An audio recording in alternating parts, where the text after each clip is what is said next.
Welcome back. For the love of baby boomers, I'm your host, Dolores Clivert, and we have a special guest today, a returning guest. His name is Nathaniel Banks. Nate, welcome back. Thank you. It's good to be back, Dolores. Having some fun with you this morning, and we sharing some good information for folks out there. We are, and you were sharing with us about what you can give forth to the younger working generation. Yes, the working generation, the younger people who are working. And, basically, being a baby boomer and a father and a grandfather myself, I got a little experience with that because I've seen it happen. Oh, a little, okay. I've seen some things that some of it I didn't ever want to see, and I've seen some good things. All right. But one of the things that I like to tell my sons and their counterpart, their guys that they grew up with, is always focus on being successful in life. Okay. Now, that may sound like a tall order, but if you have that instilled in you, like our parents did, you will always look at the better sides of life. You will always be concentrating on doing the right thing, number one. And that competition, that's why I love to have my kids in sports. Okay, because in sports they learned about competition and team player, discipline, absolutely. Achievers. Achievers. They love to get those trophies. Even though in some of the little league things I paid for them trophies. Yeah. But I mean, kids need to learn that when they're young, and I'm saying kids because kids right now are in college. Right. College is a challenge, but if you decide to go to college, make up your mind that you want to be committed to go to college. Right. Don't waste money and go there and flunk out.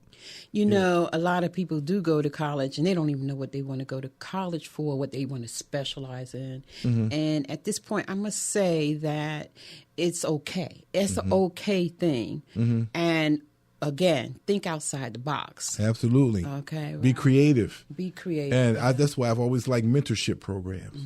Young people need to think. And even after you get the job, go to that job and find yourself a mentor.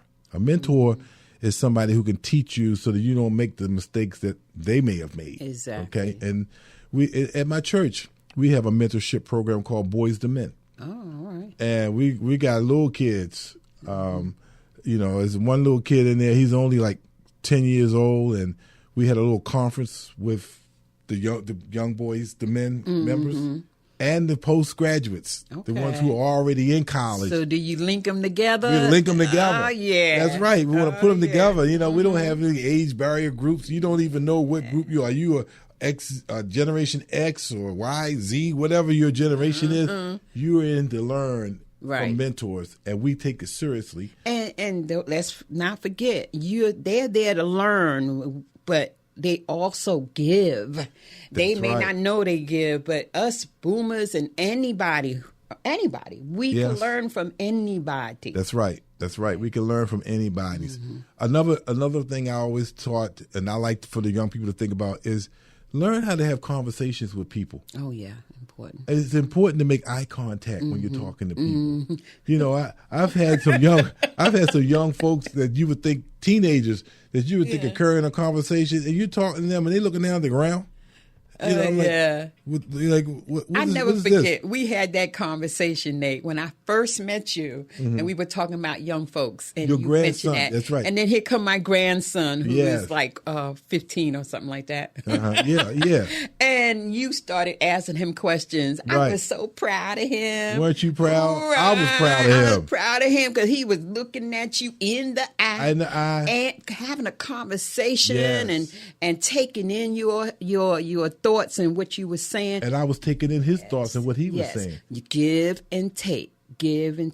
I mean, he's already in what they call, the young business program, where he's learning already how to be a businessman and how business works, learning about accounting, and how to keep your books. And presenting, accounting. Yeah, he's 16 years old. So, you mentioned sports, having, young folks in sports, but it's not just sports. I believe that it should be a mental thing, something that they're in. Even for us as baby boomers, we should do something mental. We should do something physical, and we should have another kind of connection where it may be financial or whatever. But you can't sit still. You grow. all your life. One of the things I talked about the last time I was on your show is staying connected. Mm-hmm. We got to stay connected no matter what age group you're in, but especially I think the younger generations need to learn that it's important for you to stay connected with the older generation. Yeah. You have to stay connected with your grandmother, your aunt, your uncles. Share your life with them. Because they want to share their life with you. Yeah. Don't run away from that. I was thinking this when you just said that. Stay connected, right? Right. Tell us one thing or think about it. What's one thing that you regret not having to ask an elder in your family? Oh, my goodness. You can't ask now. Oh, my. Let me tell you, number one, about my heritage. My mother and I sat down with my cousin. She had a weird name, older name, Lula B. Say that again? Cousin Lula B. Lula B. Okay. She was sick, but she was in the bed, and she sat there talking to my mother, telling my mother history about our family. Oh, my. Who my grandfather's sister was, okay?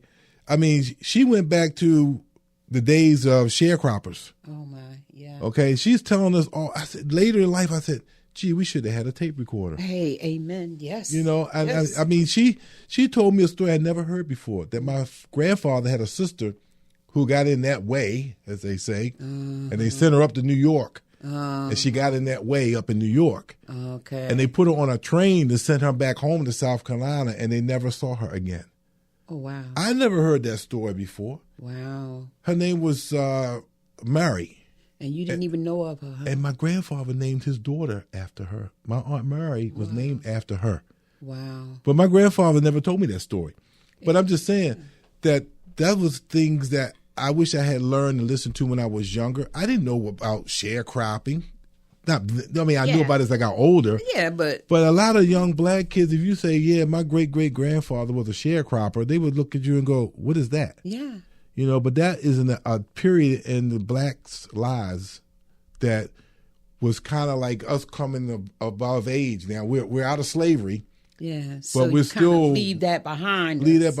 But we're still working for the man because we had a little shack and we're growing all the crops. And at the end of the day, he comes down with his truck. This is what my grandmother told me when I asked her about sharecropping. And you get one bushel and he take 20 with him. He leaves the family a bushel that you don't work to toil with to grow those collard greens. And he's gone on by this business with 20 bushels in the back of his truck. Get rich. Yeah, and you got off of the backs of your family. That's when I realized what jarring in vegetables, why they jarred vegetables, cook them pickled and they didn't have refrigerators back in those days. No. So they would cook them, have parboil them as they call them, put them in a jar, and they would sit until the winter come. They could pull one out the shelf and it would be dinner. But the chickens, the hogs, all that stuff, that's sharecropping. Yeah. And so I think that I wish I had listened to my grandparents and learned their history more. Okay. Yeah. Because I missed out on that. They got Ancestry.com right now. Yeah. One of my cousins did it, and she found out that her great-great-grandfather was a white man. Mm-hmm. I said, well, y'all figure that out. Look at y'all hair. But, it's different when you find the records in baptism, writing, the baptism book, at the church, that's where everything was documented back in those days. Okay, so it was fascinating me sitting there listening to her tell us about the Hare family, which is my cousins, right? How is it spelled? Hare? H-A-R-E. Okay, Hare family. So, boomers out there, if you're listening, you might have a cousin sitting at this table. How about that? Yeah. I get it all the time when I tell people my last name, and they go, really? Well, guess what? My grandfather was a Banks. Are you from Virginia? Here? I said, no, my grandparents are in South Carolina. But we know we all migrated someplace, right? Yeah, that could be Mary's family. You don't know. You never know. You never know. So find out your heritage. Yeah. Go back, and if you use Ancestry, I don't know, ask questions while you can. Matter of fact, they need to be talking to us. Yeah. Because we got history that their children won't know. You know what? Oh, there's so much from here. One, my grandparents, my grandmother paternal. She was a gardener. She had a small garden, but it was loaded, okay? She had dry herbs and everything. Yes, that herb too. And she made her teas and everything. And I didn't ask questions. And I wished I did. I happen to love gardening. And it would have just given me so much information and history, you know? Yes. My grandmother and my mother used to make the best banana pudding. And I'm telling you, one day I was in Richmond visiting my wife's family, and I said, I'm going to make some banana pudding because my wife used to make the cold banana pudding. Okay. And she just dumped it all in a bowl and it never gets in the oven at all. And I said, I'm going to make you all some hot banana pudding. And I'm sitting there making that meringue, you know, the white whipped stuff. Yeah, and I'm get whipping the egg and I'm whites. whipping and I'm trying to get them egg whites to whip up all fluffy. Yeah. I called my mother and I said, why don't my egg whites mix it? Because I really wrote down her recipe. I still have it. Guess what? She said, pinch a little salt. Yeah. Who knew? But get this. When I was at my son's wedding this weekend, that's what I was talking about, blended families now. Okay. My granddaughter called herself going to make some banana pudding. And she's sitting there, you know, whipping and whipping. She's like, I don't know how. I said, let me tell you a secret. Put a little pinch of salt in there. There you go. should have seen her eyes when that meringue whipped up fluffy. She go, I've been trying to figure out how to do that for I don't know how long. Because my ex-wife, her mother used to make banana pudding. All right. And she wanted to be like her grandmother. Yeah. But she didn't know about the pinch of salt either. So pass that information on. See, recipes. Recipes, man. Yeah. I wish I had kept a lot of the recipes that my grandparents had. Yeah. But the ones I do know, I'm more than willing to share it with you. Okay. And since we talked about what else young people need to concentrate and think about. Well, we down now, I think, to about 4 minutes. So this is quick. Okay. Pay attention to blended families. Okay.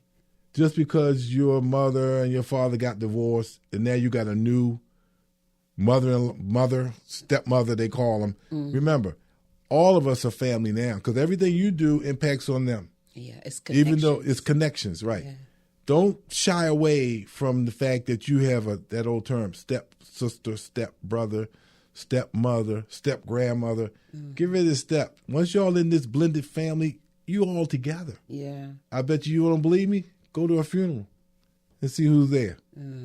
Everybody. What is it? Everybody show up. Everybody. But they ain't coming up with the food. But they know these people. You can't come to a funeral and say, I'm not going to go there because, he divorced my daughter. And he was a dog. It's all about relationships and connections, you know? Absolutely. Okay, so Nate, I'm so glad that you came back and did another show with us. It's great having you. It's really great. I'll come back again. Yes, I try not to be repetitious, but I'll come back again. We all got stories to tell, right? You make me think now, for the love of baby boomers, I'm sure there's some people out there saying, your banana pudding, cold or hot. He don't make the best. I make the best. So maybe one day we could get together, folks, and have a banana pudding contest. Competition? Oh, wow. That would be neat. I'll make some. For the love of baby boomers, I'm your host, Dolores Clivert, and I'm going to end by saying, let's have fun as boomers. Don't get stuck in a hole and just do the same thing all the time. Come on out and go on this cruise with us. You have a year and a half to get it together. For the love of baby boomers at gmail.com. Email us so that you could get the information that you need. And it's been an exciting show.